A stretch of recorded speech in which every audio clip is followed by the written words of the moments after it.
explica. Pero hay una cosa media aleatoria, no entiendo. Seguimos, En este tipo ¿Cómo se no? lo Me dieron un ahorro de 17 pesos, claro. Me dieron un ahorro- Perdón, que me meta. Sí, no, de ninguna manera. Seguimos un cachito. Saluden al director que está ¿Qué tal, director? conduciéndonos. Señor ¿Qué tal? director. ¿Cómo va? ¿Bien? Señor Bien, director. Tiene ganas a esto, ¿no? Cosas ricas. Saludamos siempre al señor director. Todavía no hay sponsoring, pero no importa. Igual estamos seguros, ¿no? No. Seguros estamos. Ah, Bueno, no me entendió.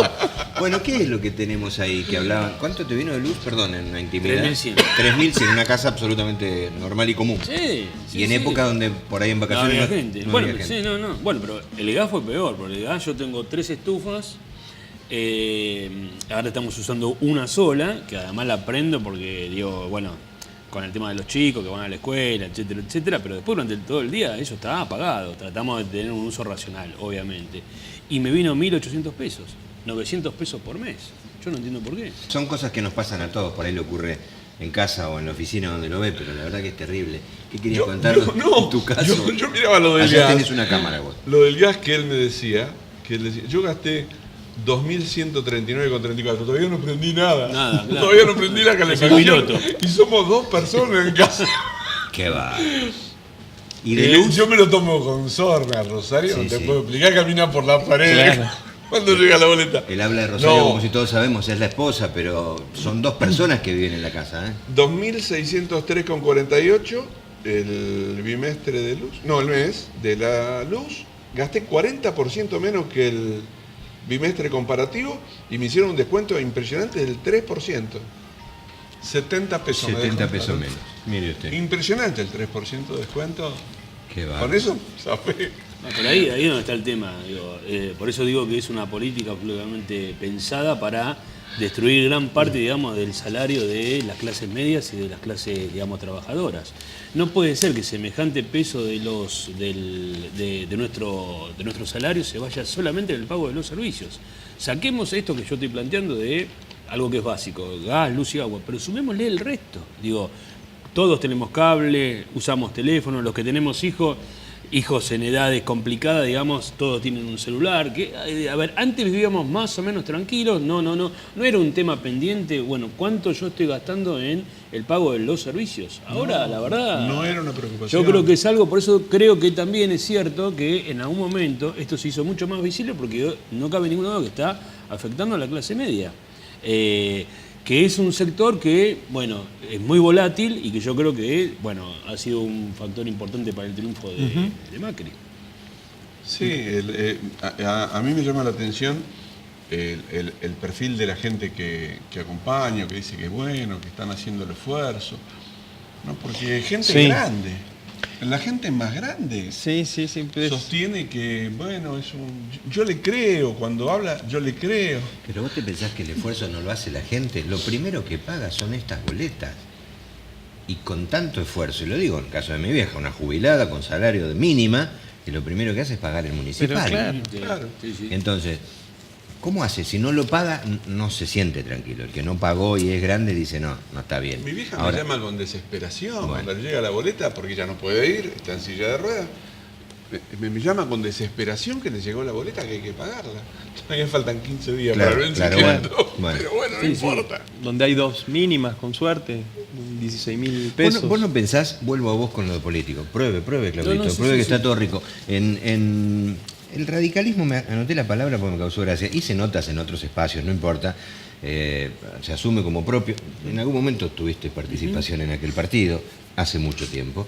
Y Cuando era Nacional y Popular. Claro, bueno, claro. asume como propio un logro, que es llegar a que se financien las tarifas, las de gas, y se muestra y lo cuenta. Y entonces yo los hablaba y dice, no, bueno, hemos logrado esto que para nosotros es un paliativo. Un aporte más a la confusión generalizada. Bueno, por eso, ¿no? ¿no podemos aclarar eso? No se puede entender. Y no se explica cómo un partido centenario, nacional, popular, fuertemente comprometido con los sectores más postergados también de nuestro país, hoy está mendigando que se construya un plan de pago con intereses para pagar los servicios, ¿no? Está en las redes dando vuelta, en el 2006 Sí. comprábamos un Un plasma, plasma. en el 2000, y ahora en el 2018 vamos a pagar el gas, la luz en cuota. De verdad hay un proceso de regresión que es muy significativo. Y hay todavía un sector importante de la sociedad que lo banca, que eso es lo más curioso. ¿Por qué pasa eso? Es un fenómeno, bueno, vos como sociólogo también debe ser un objeto de tu estudio permanente. ¿Por qué? Después en la política existe otra dificultad, que es que ese descontento, el mal humor, todavía no hemos sido capaces de articular una propuesta que logre sintetizarlo en un lugar, ¿no? Todo ese mal humor todavía está bastante disperso. Lo que hace que en el mapa político el oficialismo con una minoría probablemente cada vez más limitada, pero ese 20%, 25, 30, siga siendo la primer minoría y que ese mal humor del 70, del 80% todavía no haya encontrado un canal de síntesis y de representación política, que no quiere decir que no vaya a pasar. Obviamente yo tengo las mías, pero la sociedad no ha encontrado las mejores voces. Claro, no hay nadie enfrente para expresar ese desencanto, esa apatía, ese mal humor. Todavía estamos a 1 año y medio de las elecciones y bien puede surgir ese liderazgo o esos liderazgos que logren concentrar esto que todavía está muy disperso, pero que es incipiente, un fastidio, un tedio que va increyendo. Sí, yo creo que no es solo fastidio y tedio, sino también es angustia. Y angustia. Ese es el término. Ese es el término. Yo creo que pasa por una angustia. Para el Estado es fundamental que aparezca alguien que encauce esta situación, este descontento. Porque caemos en episodios anteriores, en experiencias anteriores, en que no había quien lo llevara adelante. Sí, claro. Y surgieron de cualquier lugar, con cualquier mecanismo, sin metodología. De la Rúa no se va por casualidad, se va con 30 muertos. ¿Viste? A mí me preocupa, preocupa. Yo con el resultado electoral dije, me preocupa. Yo creo que hay un cúmulo de factores que tiene que ver con parte de nuestra historia, también con parte de nuestra historia democrática y también cómo ha funcionado, cómo funcionan los factores de poder cuando se los enfrenta. Siempre los que han perdido son aquellos que se han enfrentado a los poderosos. El gobierno anterior se enfrentó a los poderosos, no cabe ninguna duda de esto. Afectó un montón de intereses de los que más tienen. Sí, exactamente, los que tienen poder real.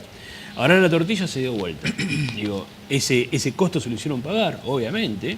Yo el tema de la cobertura mediática le doy mucho importancia, desde el análisis político, porque ahí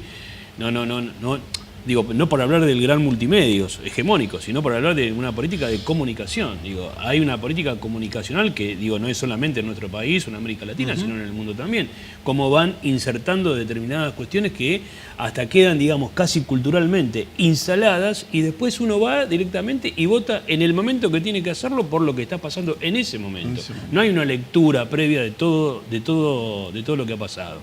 Entonces ahí hay un factor importantísimo que es el tema de la cobertura mediática, es el tema de los factores de poder a los cuales se afectó durante el gobierno anterior y también creo que, esto es decirlo, en mi opinión, creo que tampoco hubo una construcción para ver de qué modo generaban un recambio, lo más tranquilo posible. Hubo muchas cuestiones internas que no fueron saldadas, ¿no? Si hablamos del gobierno anterior. Si vamos un poquito más atrás hacia la historia, dentro de este proceso democrático, la década de Menem tuvo que ver con el tema de la hiper, Alfonsín, etcétera, etcétera. Menem cuando gana con un discurso que no era el que supuestamente había dicho. Claro. Revolución productiva y salariazo, lo que no quiso poner a Bujibor como ministro.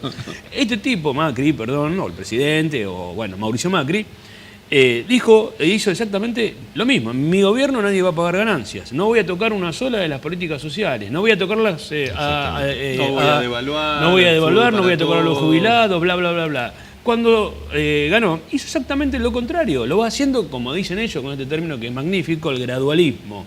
¿Sí? Sin embargo, no fueron graduales con los que tienen poder. Porque la primera medida de shock, sin gradualismo, fue a favor del campo y a favor de las mineras. Es decir, agarraron y les dijeron, ustedes muchachos van a ganar plata sin ningún tipo de problema, no más impuestos para ustedes, ganen plata. Y mientras tanto al resto de la sociedad le dice, vamos con paciencia, hagan el esfuerzo, etcétera, etcétera. Igual, Claudio, ¿sabes qué? A mí me hace acordar, todos se acordarán, gobierno de Alfonsín, Pugliese, ministro de Economía, que dice, le hablé con el corazón, me contestaron con el bolsillo. ¿Estos muchachos le están haciendo lo mismo? ¿O esta espantada del dólar de estos 2 días no la están haciendo los del campo y las grandes industrias? Especulación. Por favor, no seamos inocentes. Los que tienen plata para hacer estas movidas son ellos. Ojalá Y los estemos bancos. contribuyendo a algo más claro, ¿no? Hicieron hincapié en los medios, uno se siente como parte de todo esto, lo somos. Estos 4 tipos charlando en la tele diciendo esto, un camino opositor. No, me quedo con lo de la angustia, es lo real. Me quedo con lo que decía Lucas, el tema de reconocer qué hace la gente. En el qué hace se movilizó en distintos sitios.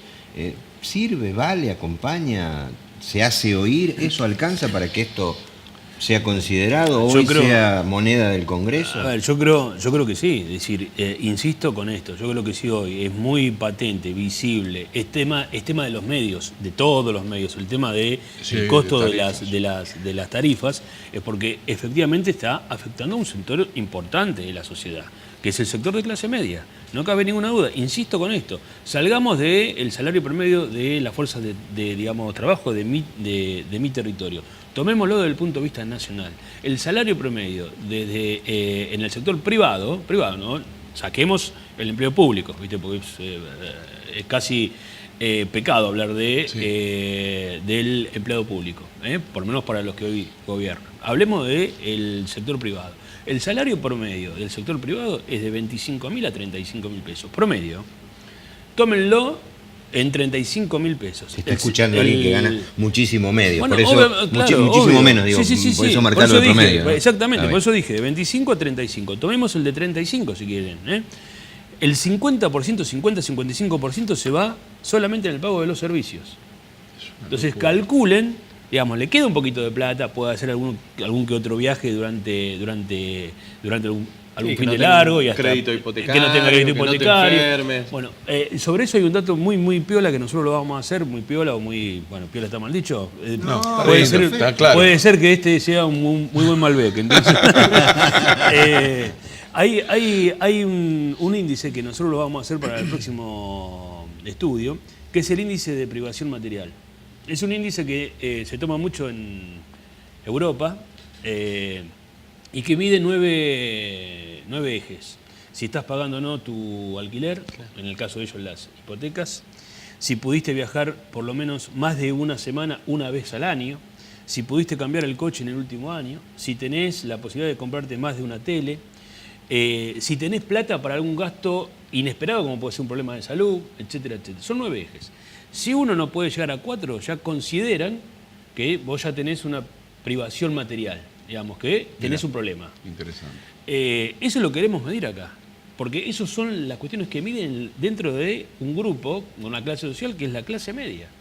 Entonces, no vamos a estar midiendo a aquella persona que lamentablemente por todos los desaguisados económicos necesita el apoyo del Estado, sino a aquella persona que, como decías vos, es volátil, puede votar hoy una cosa, mañana otra, se deja llevar o no por los medios de comunicación, etcétera, etcétera, etcétera, pero es clase media urbana, profesional, que trabaja en el sector privado. Hay que ver cuántos de esos 9, ¿sí?, llegan a 4 o, digamos, bueno, están dentro de este esquema de privación material. Digo, a mí me parece un dato sumamente interesante, porque creo que ahí es donde se ve el descenso gradual de la clase media. Insisto, si uno tiene que hacer un comparativo de este gobierno con el gobierno de Menem, hay algunos datos que son muy simbólicos. Hay un descenso gradual del poder adquisitivo de la clase media, de empezar a perder, digamos, salario respecto del tema de los gastos, empiezan a quitar alguna cosa que antes hacían y que ahora no. Mientras tanto no se quejan porque siguen teniendo un margen de confianza, entre comillas, respecto de este gobierno. Pero en realidad ven que el horizonte está cada vez más nublado. Tenemos que ir cerrando. Digo, queda como un salto entre el gobierno de Menem y este. En el medio pasaron otras cosas y gobernó Néstor Kirchner y gobernó Cristina y cometieron errores y de eso también hemos de ir hablando. ¿Qué nos queda? Como para cerrar esto, a ver, lo vamos a partir en dos. Claudio, al haber estado al frente de PAMI, de un lugar tan grande, entiende y nos va a gustar que nos cuente de otra de las aristas tan débiles que tenemos en la sociedad como son los jubilados. Pero hoy, como para cerrar, ¿qué nos queda? De ser optimistas con los recortes que propone Vidal, de quitar estos porcentajes en provincia. Ya tengo una respuesta. Parece una cargada. O con qué nos quedamos para ver cómo afrontamos esto. Bueno, yo creo que hay que hacer una salvedad. Digo, cuando uno toma la década de Menem, en el medio pasó algo como vos planteaste, y en el medio lo que pasó es que hubo un gobierno que se enfrentó con los poderosos. Menem no se enfrentó con los poderosos, fue un aliado, y Macri forma parte del poder real de nuestro país desde siempre. La familia Macri ni hablar. Los dueños de la Argentina. Los dueños de la Majul. Argentina, según Majul, exactamente. O decía. O decía Majul.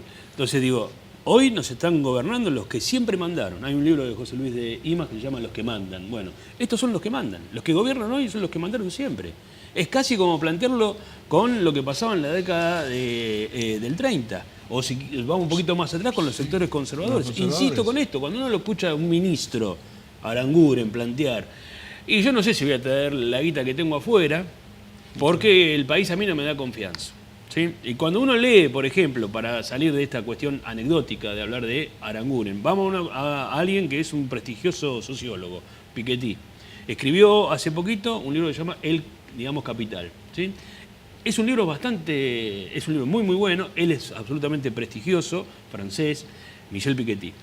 Hizo un análisis de 2 siglos de historia del capitalismo. 2 siglos, no es cualquier estudio, por eso es sumamente respetado. Él te dijo, Y- ¿por qué tenemos que tener esperanza? Y vos vas a concluir... No. Terminamos bien. Sí, claro. No le arruines Claro, el- no, pero está bien. no, No es no. por mí, estoy tratando de hilvanar La cabeza de los que ven. No, digo, pero por eso, ¿qué A ver nos la queda? lectura de Pero digo, Piketty. pero digo esto, lo de Piketty, porque lo quiero poner en ese contexto. Piketty hizo un estudio de 2 siglos, que como dije, no, es un estudio absolutamente prestigioso, donde él demuestra que en el capitalismo la tasa de retorno siempre es más alta que la tasa de crecimiento. Entonces, ¿qué es lo que dice Piketty? Hay un actor que es absolutamente ineludible en esto. ¿Cuál es? El Estado.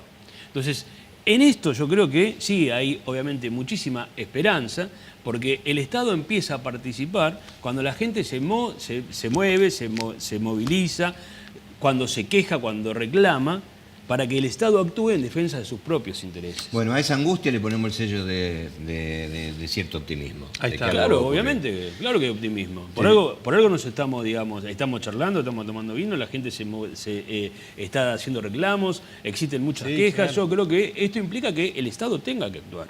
Digo, a ver, la gente no está quieta. Puede estar silenciosa, pero quieta no está. ¿Hablamos de jubilados? Como quieran. Bueno, Dire, ¿la pasó bien usted ahí en ese lugar donde está? En el, perfecto. en el más allá. Sí. O sea que ahora en su casa el calefón, el termo, perdón, está... Apagado. No, está en piloto. El problema es que no tengo una copa yo acá. Una Parnas. copa. Tiene, Claro, bueno, hay acá 4 tenemos soles. Y yo otro tengo, problema. yo tengo copas vacías. A Claudio lo convocamos para un poquito más de charla. Si vale la pena se queda y si no nos puede volver a ver las veces que quiera. Allí estamos en nuestro YouTube. Pero hablaremos de jubilaciones. Gracias, Claudio. No, gracias a ustedes.